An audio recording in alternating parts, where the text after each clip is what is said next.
Hi, everybody. Welcome to today's edition of the CrossFit Games Update Show. I'm Sean Woodland with Pat Sherwood. Tommy Marquez will be joining us momentarily. Week one of the regionals is behind us. What did you see that jumped out and surprised you a little bit?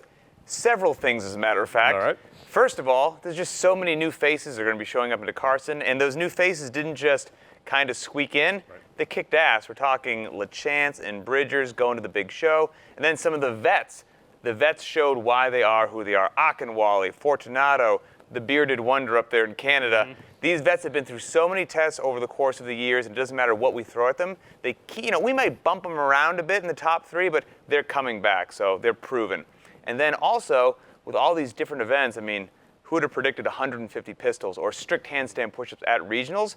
That we saw some athletes and teams formulate strategies that maybe took an event that wasn't quite what they wanted to see come out of the hopper, and they didn't just survive it, they turned it into a really good event. And I think one of the best examples of that was Stacy Tovar in Event 4 up in the North Central region. For more on that, let's send it over to Tommy Marquez. Thanks, Sean. As many fans of the sport may know, Stacy Tovar has been battling a shoulder injury since last year's games, but her employment of singles on the handstand push-ups in individual Event 4 was without a doubt the most uniquely successful strategy we saw all weekend long. From the start of the workout, she broke her handstand push-ups into singles with calculated rest. Now, this tells me she might have been wary about this movement coming into the workout, but her and her coach, Joe Westerland, got together. They figured out a plan that would allow her to mitigate the stress on her shoulders, go through the front squats unbroken, and keep a solid pace on the burpees.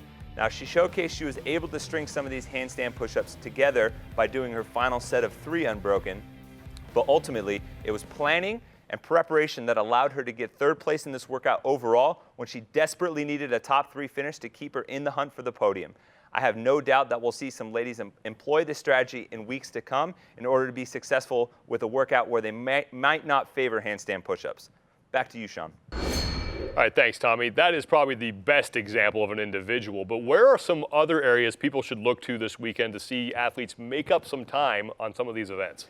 I think the best thing that athletes can do is you're not going to change the events, so use them to your advantage, and kind of, there's a built-in work-rest interval in some of these things.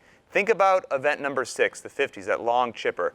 You can't do more than 10 jump over the boxes without having to flip that thing, so there's your built-in work-rest. 10 as fast as you can, a couple steps, flip the box. 10 as fast as you can, so on and so forth. Same with moving the deadlift bar in that event. Event number 7, you've got the pull-ups and the overhead squat, and the pull-up bar and the overhead squat bar are a nice little distance apart. Again, use that to your advantage. We saw people like Alex Nettie hop off the pull-up bar, and I was screaming at the television, "Alex, come on, run, get your ass over there." But he was walking very intelligently, recovering, so by the time he got there, he was just grabbed the bar and he went. We could have put the overhead squat bar right next to the pull-up bar, and these athletes would have just dropped down and been like, "Ooh, that's cool, the bar's there, but I'm not ready to touch that yet." So don't sprint over to the bar if you're still just going to jack up your heart rate. Use it to your advantage. That's the individuals. On the team side, there's so many transitions in some of these events that they could really mean the difference between we won this event to we're in 12th place all of a sudden. The teams have an incredible number of places for either good strategy or just to punt it into the stands because you didn't think about what you're going to do. One that jumps to my head is the thruster rope climb event. You've got to pass that thruster bar back and forth. I saw some teams finish a thruster, hold on to it, drop it down to the hang. Somebody else would come up, grab it, take a step back, hang power clean it, and then go. That's cool, that worked, but some of the fastest teams that I saw would just finish their thruster, still have it in the rack, and almost when they racked it, they bounced their hands in a little closer. Another team member would come up and just place that hand up and just rip it onto their own rack position, and they were gone. And there was about a few seconds faster one versus the other. So over the course of how many transitions you're going to do, if you're 3 seconds ahead, 3 seconds ahead, 3 seconds ahead, that's going to add up to a lot of time. One new thing we're going to start here on the update show for regionals, it's called Pat's Top Performer. Who was your top performer from this past weekend of 4 regional competitions? This was an easy one for me. Elizabeth Akinwale gets the shout out in week number 1.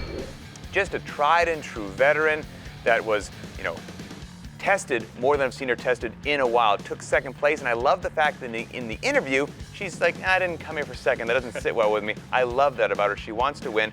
Put up some of the biggest, most exciting performances.